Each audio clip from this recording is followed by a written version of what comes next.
It's my great, great pleasure to introduce my close friend and colleague, Dr. Justin Baker. Dr. Baker for many years now has been in Memphis, Tennessee at the St. Jude's Research Hospital and has built one of the leading, if not the leading programs of pediatric palliative care in the United States. Lots of trainees from St. Jude's are here, so hello, lovely people. And he's going to talk about the elephant in the room. Considering what your child is up against, what are you hoping for? Elicit goals of care when children are facing serious illness. With that, Justin.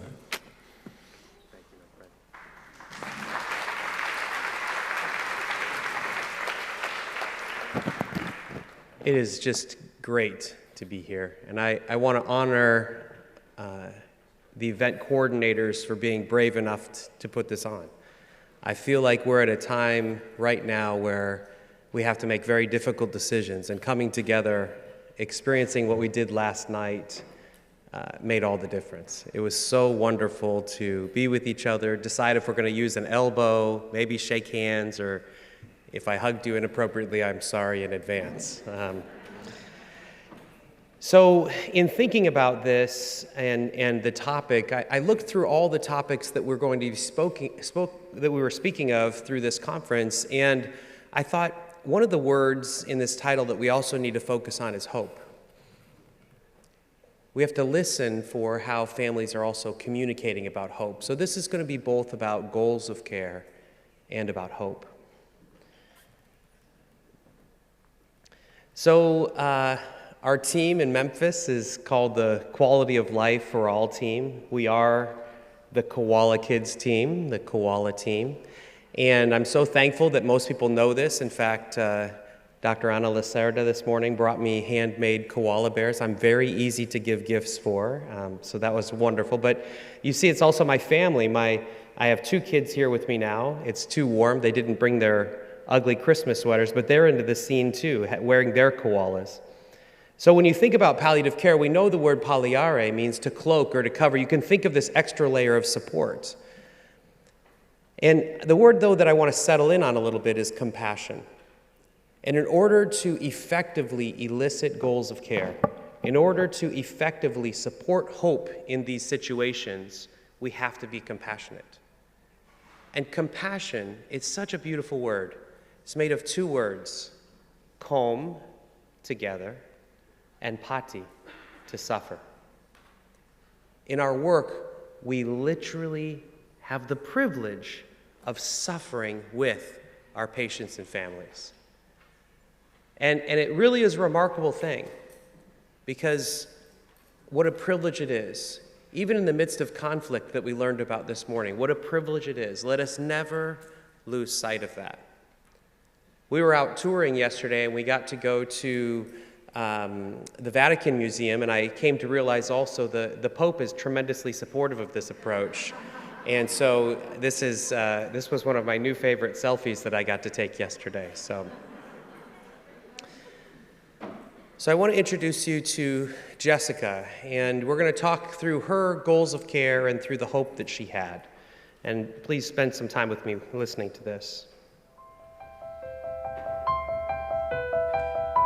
When I think about Jessica, I am immediately reminded of her smile. You would walk in the room, and right away you would know what her mood was. And boy, when she was in a good mood, that smile would light up the room. And boy, when she was not, she would let you know. You couldn't meet Jessica and not remember her. She loved the staff, she loved entertaining. She knew she had a gift for making people feel good, and she loved to use that gift. She was always full of life. She loved to joke. Oh, she was a Florida Gator fan. For the art teen show, she made a poster with the Florida Gators that was chomping up the cancer. She believed in her heart of hearts, as did her parents, that she would absolutely be cured. And it was with that spirit, that spunk, that larger-than-life attitude she approached every day. Then when the tumor started coming back, it just came back raging. At that point, there really was very little that we could do to control it, certainly not cure it. As it became more and more obvious that she wasn't going to be out of the hospital for the remainder of her life, it was all about how can we make these days brighter for her.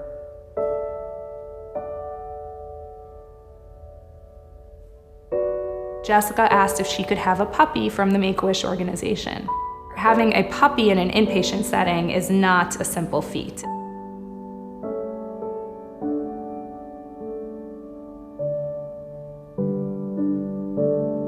Anytime you enter an animal into this environment, there are so many things that have to be done. We can't just break every rule and say, okay, well, let's bring the dog in. You have to think about people with allergies, people who don't like dogs. The fact that we have other patients here too. Where's the dog going to be? Where's he going to stay? Who's going to be responsible for the dog? But with all that consideration, how can we make it happen? Just to make that one event happen, so many people have to be involved in that. No matter whether it's infection control, nursing, environmental service, security, everyone gets together and we come with the blueprint. It was our job to make sure we were ready. We went over to the outside gift shop and we found these flags that go on the car. We bought one of those. I took it home and designed it to make it into a vest.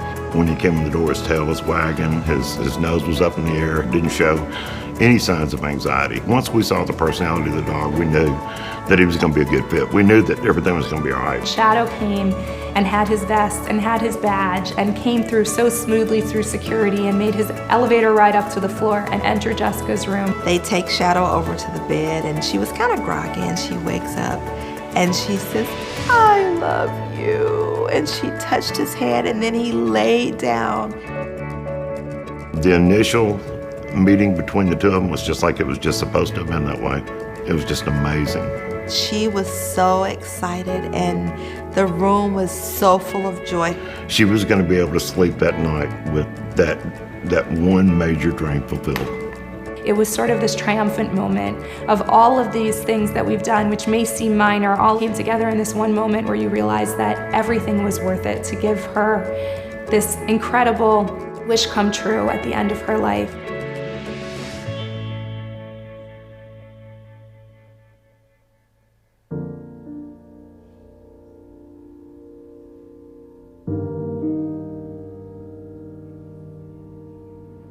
Shadow made a huge difference. I mean, a huge difference in Jessica.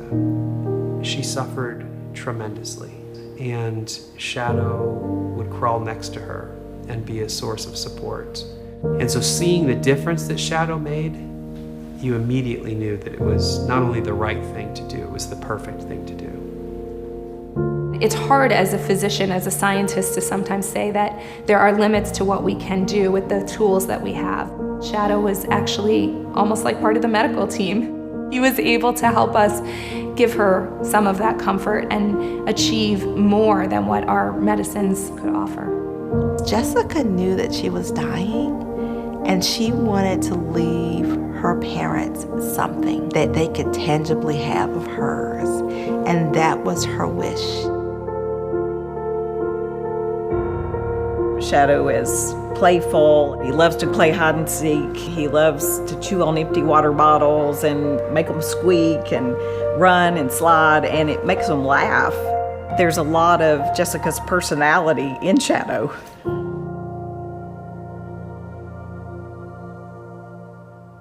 It's hard to describe the love that was in the room, but you could see how much it meant to Jessica, and you can see how much it meant to her parents.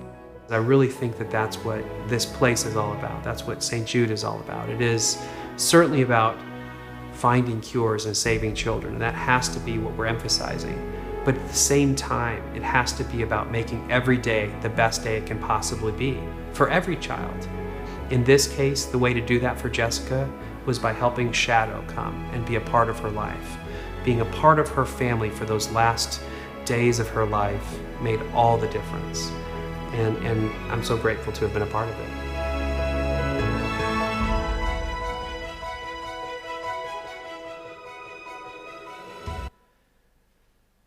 So I'm going to talk to you a little bit about a framework of hope that I think will really help us as we think about our goals of care. I'm also going to think with you to try to decide how can we do this as a skill, because just as we talked about in conflict resolution and in mediation, there are ways to better partner with these parents, with these remarkable parents who are struggling through such a difficult time. So I put this up here not really because I want to go through each step of this, but mostly to show you that this is difficult. At St. Jude, we've had the incredible privilege of studying each aspect of this kind of decision-making paradigm, and this is only at the point that the disease has progressed, the cancer has come back, and it's become incurable. And in the midst of this, what I want to try to convince you is that when all of these things could be going on, that it will be hope that can be sustaining of this. And I'm going to describe this picture to you a little bit later. But hope will be what sustains these decision-making aspects. So I want to share with you about hope. And this is a very brief video. It's a little bit of a teaser. And the remarkable Eden Robertson put this together for us. And it'll be a variety of members of our team actually reading bereaved parent quotes. But if you listen closely, you're going to hear your own parents, your own patients that you've cared for, their stories in the middle of this. Our hope was a roller coaster. It shifted over time. Hope that it wouldn't come back. When it came back, hoped for chemo to kill it. When it continued to grow, we hoped for chemo to slow it down. Towards the end, my hopes became more focused on short-term things. It shifted from cure to quality of life for her to find peace before the end. For me, the hope at the end of life was no different than the hope we had throughout treatment. All that changed were the percentages of that hope being realized. I knew that his healing would not be physical, but was still hoping that his spiritual healing would be complete. I had hope until she took her last breath, and maybe even a few minutes longer, that perhaps she would draw one more. Since his death, I have great hope in that wonderful day when I will see my son again. So in a recent manuscript that Dr. Erica Kay led us through in our research team working with our bereaved parents, I'd encourage you to look it up. This is from 2020 in Paediatrics. We found these definitions of hope, that hope is the antithesis of despair, not reality. To be hopeful is a function of the heart and a decision of will. Hope is a choice. It's a decision not to give up. Hope means I can be here even though here is an unthinkable place. Hope was my vehicle to cope. I believe that without hope in something, there is no point to anything. We are living every day as if it could be my child's last, but also as if he might live forever. That was hope. In the darkest places of worry, sadness, and fear, there was the tiniest bit of light I would call hope. These parents also told us of some major underpinnings, these variants of hope. Certainly there's a hope for cure, a hope for life outside of illness or return to normalcy, and a hope for comfort or no suffering. And as we talk through the goals of care, you're going to see many of these themes repeated. There's also an infrastructure of hope that they taught us about. They taught us about hope as an action. They talked to us about hope as a survival mechanism. They talked to us about hope as the validation of the good parent role. I knew and completely understood what we were facing, but in hope I was not giving up on my child. I could never give up on him. It was amazing as we listened to Sam's mother, Melissa, yesterday, tell that story. And Michelle and Melissa, thank you so much for opening the session so beautifully and teaching us to listen, the do's and don'ts of listening. And I could just hear hope in Melissa's voice, and I could almost hear her pleading with us, with the doctors there, to say, just hope with me a little bit with Sam. Hope with me. Hope is an evolving experience. As you heard, hope was a real roller coaster. Towards the end, my hopes became more focused on short-term things. There's also hope and the persistence of hope for a miracle. Until the very end of my child's life, I remained hopeful that he would be one of the few patients that survives, despite the odds and the grim prognosis.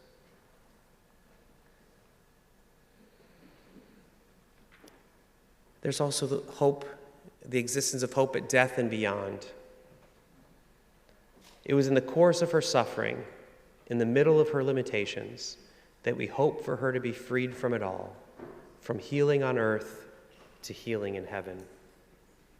Or as you heard the quotation in the video, hope was present until she took her last breath, and maybe even a few minutes longer, that perhaps she would draw one more.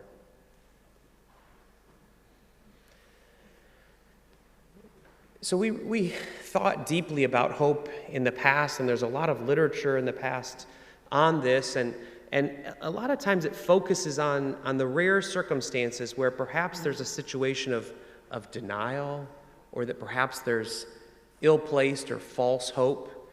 And instead of realizing that it's not one or the other, this false hope and realism, or this denial or understanding, what we did is we talked to these parents, we began to think with them about how can we help conceptualize this for clinicians? How can we help bring this into the clinic room and help us really apply this into our work? And as we took those quotes, and as you've seen, we've tried to share this with videos also. We're trying to build a little bit of a toolbox for us to teach about this.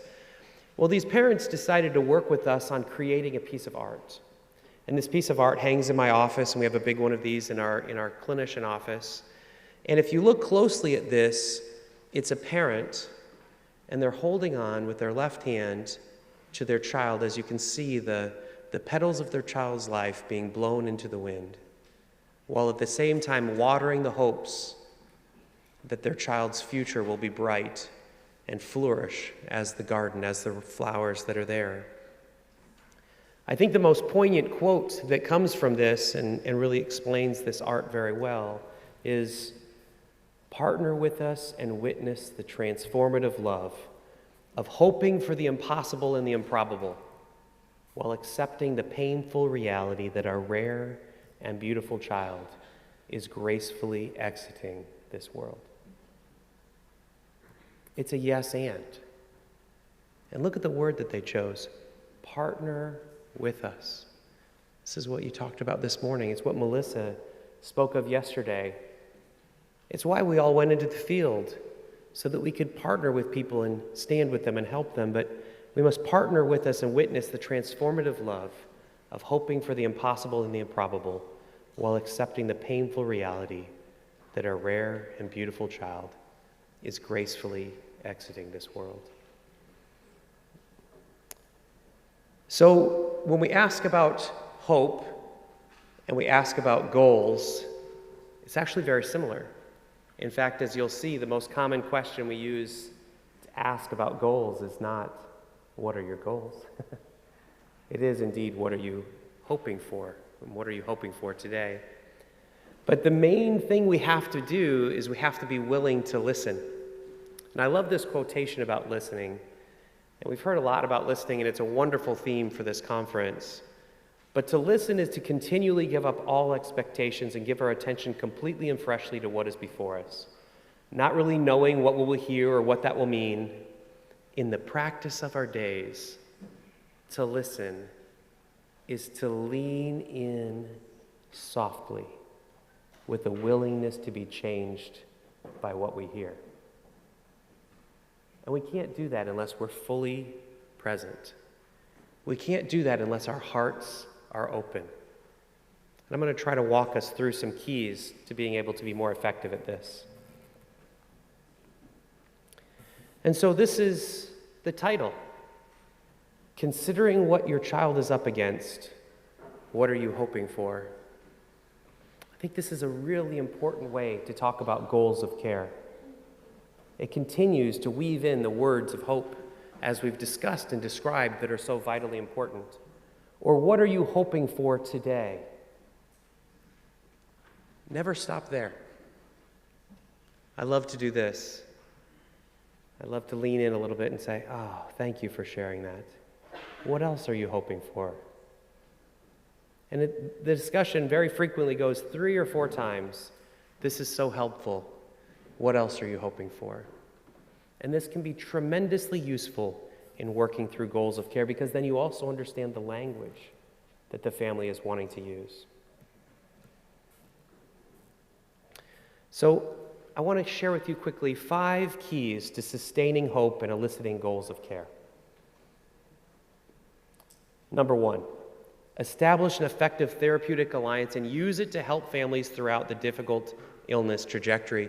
In fact, provide relationship-based care. So therapeutic alliance, we have to understand what is therapeutic alliance, and it's beautiful because, as you can see from this diagram, again, work from Dr. K, presence, partnering, inclusivity, humor, honesty, human connection, empathy. I want more of each of those in my life.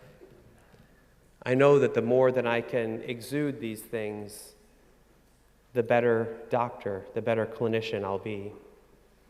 And we have a guide in this particular paper, and ways to develop therapeutic alliance include treat all members of the interdisciplinary team with professionalism and respect. Invite patients and families to be members of the medical team and recognize their unique skills. Elicit needs and preferences from patients and families. Avoid assumptions. Provide education about diagnosis and treatment and ensure understanding. Recognize the burdens associated with diagnosis and empathize with the frustrations related to the medical bureaucracy. Meet regularly with the interdisciplinary team and support pediatric patients' need for autonomy. Encourage them to take control of appropriate aspects of care. Now, if we do these things, I have great news for you. In fact, this is one of the things we've all been waiting for. True evidence that what we do makes a difference. We see it every day in how we take care of our patients. But if we do these things, our patients and families will have decreased decisional regret and improved psychosocial outcomes. So make sure that we're effectively establishing a therapeutic alliance. When we think about therapeutic alliance, we have to recognize that it's all about trust. And trust is something that is earned, and trust is something that is maintained. And this is work that I did with the remarkable Dr. Brian Sisk, and it talks about there being competence-based trust and relationship-based trust. And I love to think about trust as a piggy bank. And we have to invest in that relationship. We have to invest in developing trust. And then someday we may have to take a little bit of a withdrawal and lean on that in our relationships. Number 2, establish goals of care in collaboration with the patient and family and provide goal-directed treatment. Without knowing the goals, we're simply doing stuff to the patient. So when we think about the goals of care, this is, you'll hear this, and you've heard this multiple times at this particular conference. I'm going to share it in this way. So first, especially in oncology, there's a goal of cure. We then learned from Myra that there certainly is also a goal of leaving no stone unturned. And when I think about this goal, it's basically trying to convince people that we really belong in the first goal. That maybe things aren't going exactly as we had hoped, but we kind of belong next door. We belong in that goal of cure. And then come the 3 traditional goals that we've spoken of here, kind of available for every patient, which is living as long as possible, living as long as possible and as well as possible, and then finally the last goal, which is living as well as possible, or comfort. The remarkable Dr. Wolf has shared with us her 3 buckets. Well, this is all happening obviously in the midst of evolving life and medical goals. And so this is constantly shifting and changing. And as I mentioned, the 3 buckets of living as long as possible, living as long as possible and as well as possible, and living as well as possible today. These are how we've learned and thought about these historically as well. And this is incredibly helpful in order to be able to summarize a patient's hopes. What is it you're hoping for? And as you hear that journey, as you talk through that with them, you can say, so what I'm hearing from you today is that it's important that we emphasize those things that will help you live as long as possible. It's very helpful to settle in on these goals. It's also very important to realize that in every single one of these goals, not only the last goal, not only focusing on comfort, do we focus on comfort. There are these dual goals. This dual goal of comfort is present always. Number 3, and it's kind of what I've been speaking of to set the foundation for this, understand the importance of hope even in seemingly hopeless situations.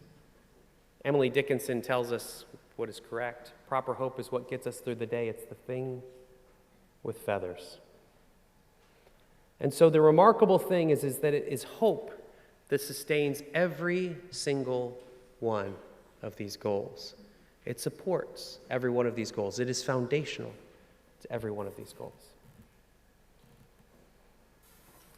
Now, Anna just shared with us about prognosis and prognostic awareness, and we have to use the power of empathy and compassion as we cultivate prognostic awareness. Sometimes it may seem that families are stuck, but a lot of times it could be because of us.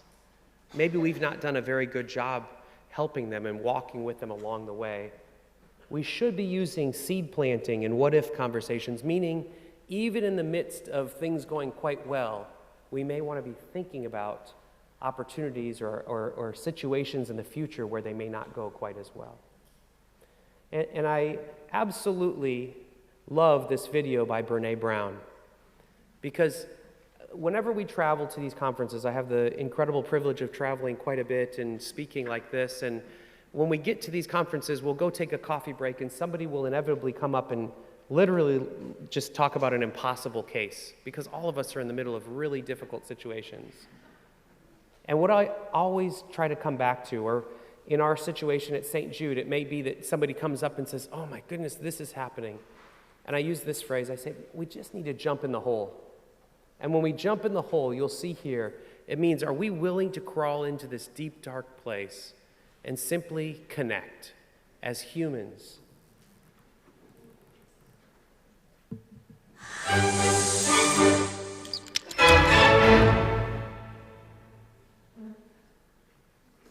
So what is empathy, and why is it very different than sympathy? Empathy fuels connection. Sympathy drives disconnection. Empathy, it's very interesting. Teresa Wiseman is a nursing scholar who studied professions, very diverse professions where empathy is relevant, and came up with 4 qualities of empathy.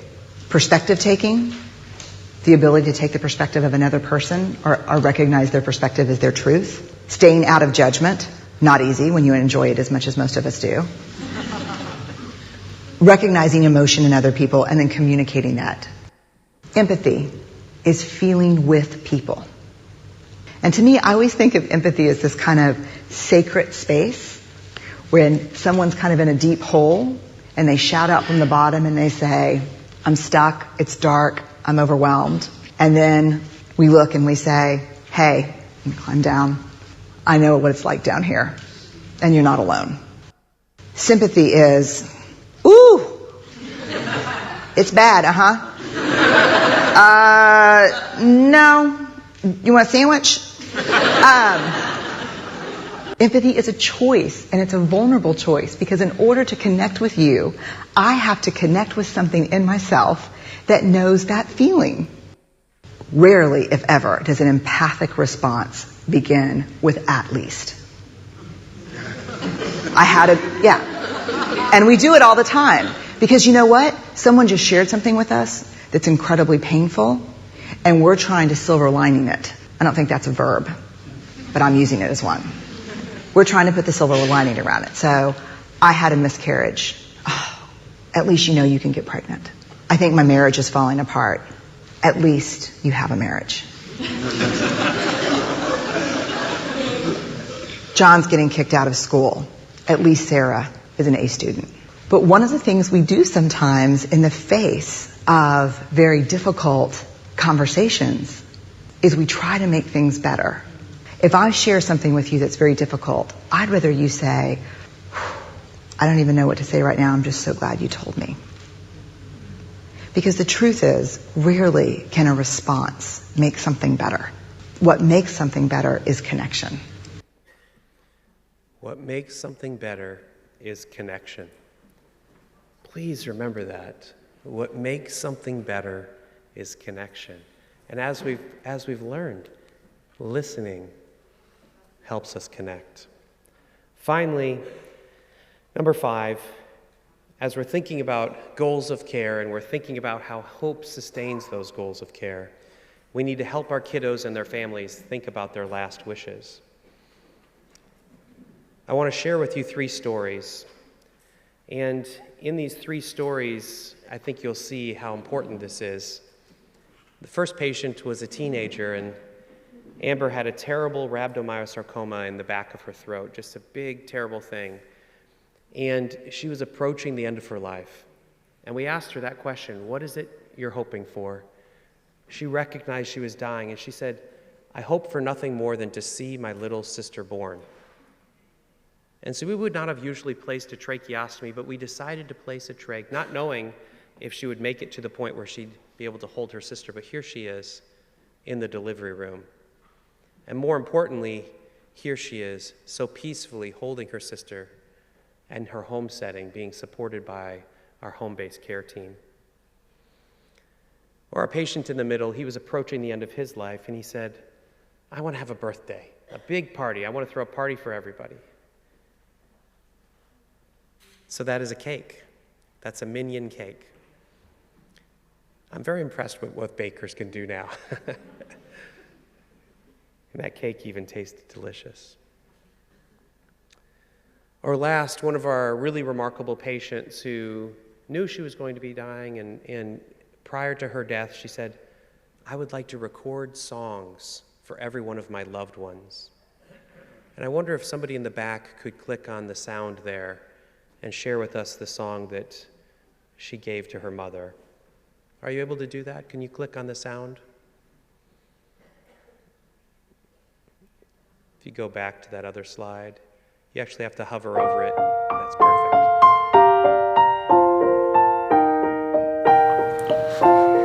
I found a love for me. Darling, just dive right in and follow my lead. Well, I found a girl, beautiful and sweet. I never knew you were the someone waiting for me. We were just kids when we fell in love, not knowing what it was. I will not give you up this time. Darling, just kiss me slow. Your heart is all I own, and in your eyes you're holding mine. Baby, I'm dancing. That whole song with you, but I know we have to move on. She was a remarkable 10-year-old. She made a recording for every one of her friends and every one of her family members. So as we think about hope, as we think about our goals of care, it's all about communication. It's all about listening. We have to use a family's hope language. This can be tremendously valuable and supportive. I want you to remember, partner with us and witness the transformative of love of hoping for the impossible and the improbable. Both goals, both hopes can be sustained. What else are you hoping for? We haven't talked about this much today, but language matters tremendously. No matter where we're speaking, we should never be about withdrawing care. we provide tremendously supportive care. And that care needs to be relationship-based. I want to also say that advanced care planning is critical. Go ahead and help those families create those bucket list moments. And finally, recognize and utilize the power of hope as we contemplate these goals of care. So as we close, I think we'll have some time at the end, but I'd love to invite you to join our community. You can take a picture of this QR code. This is an ability to keep up with resources and other things, and we'd love to send you some free stuff, but we're just so grateful for the opportunity to present. I'm so, again, glad to be a part of this in-person event, and thank you so much for the attention and the opportunity to be here today.